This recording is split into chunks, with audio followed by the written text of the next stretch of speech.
Rasakan sekarang. Banyak ada perubahan nggak di badan lebih ringan nggak?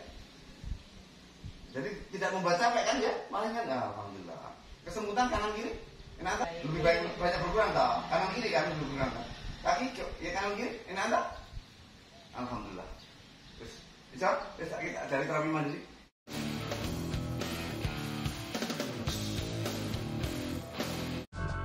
Oh gitu. Udah boleh ceritakan sakitnya seperti apa? Usianya berapa?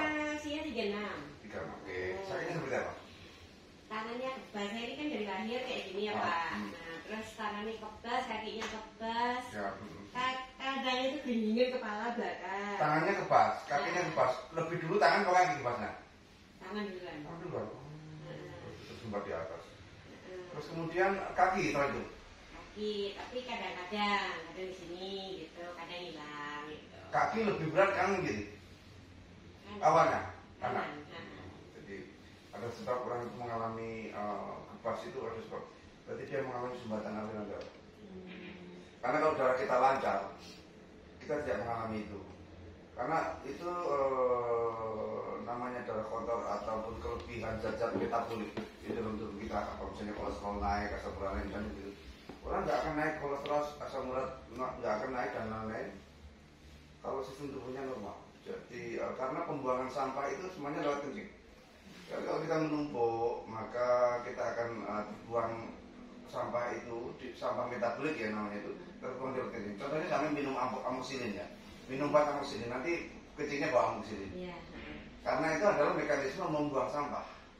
Zat-zat yang menumpuk di dalam badan yang tidak bermanfaat, yang berlebih itu akan dibuang lewat kencing. Itu semuanya kalau sistem tubuhnya normal. Tapi ketika ada yang nggak normal, pembuluh darahnya ada yang meluntir, harusnya lurus begini, ada yang salah satu tubuh kita ada yang meluntir, seperti selang kalau meluntir air nggak ngalir, artinya sumbatannya ada sumber sumbatannya dari situ, maka akan nggak bisa jalankan ke ginjal lancar, yang mau dibuang itu tersumbat di dalam, dia akan menumpuk. Jadi orang kalau sistem tubuhnya normal, mau makan bakso tiap hari, makan daging tiap hari, gula nggak akan naik, kolesterol nggak akan naik. Makanya satu rumah makanannya sama, kenapa Pak hanya ini yang kebas? Jangan tidak. Ya, padahal makanannya sama tak? Jadi apakah makanan penyebabnya? Tidak. Kalau makanan penyebabnya semuanya akan kena. Jadi logika berpikirnya begitu. Nah, buktinya senang baik-baik saja. Makanannya sama, ibarat makan jeroan ya setiap hari sama-sama makan jeroan. Ibarat makan daging sapi ya semuanya akan makan karena nggak dipisah-pisahkan. Oh ini makanan suami, ini makan istri, makanan anak. Enggak. Jadi begitu buktinya. Jadi ada konsep-konsep yang salah di dalam ilmu-ilmu yang sekarang diyakini itu. Karena ilmu itu adalah ilmu manusia, ada kesalahannya, ada khilafnya. Karena bukan Al-Quran, bukan hadis yang pasti benar. Jadi orang tuh semakin banyak berteori pasti ada salahnya di dalam. Ya, karena dia, jadi begitu. Jadi tidak murni faktor makanan itu. Kalau faktor makanan, semua orang akan kena yang makanannya sama. Jadi suami juga makan yang sama, bahkan mungkin lebih banyak suami dalam hal makan. Dalam hal makan mungkin suami lebih banyak daripada istri. Kadang-kadang begitu, karena selera makan orang nggak sama. Ada yang suka makan sedikit, ada yang makan, tapi kok baik-baik saja.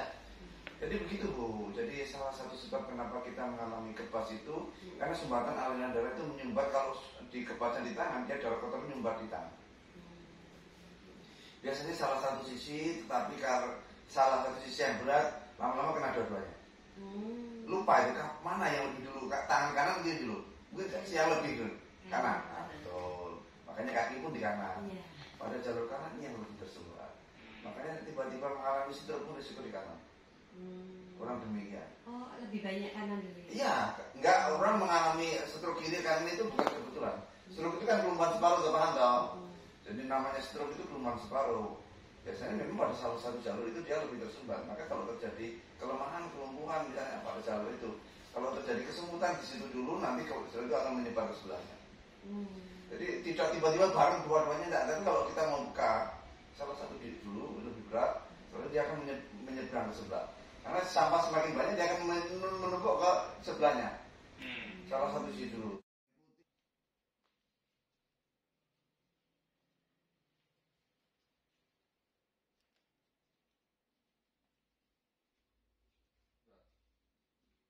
Nggak usah ragu-ragu, stop. Kalau capek stop. Kalau capek stop. Aku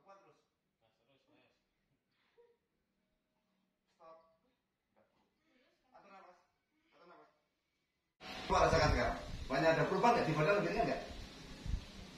Jadi tidak membaca capek kan ya? Malah kan, alhamdulillah. Kesemutan kanan kiri, enak tak? Lebih banyak berkurang tak? Kanan kiri kan lebih berkurang tak? Kaki ya kanan kiri, enak tak? Alhamdulillah. Terus bisa kita dari terapi mandiri.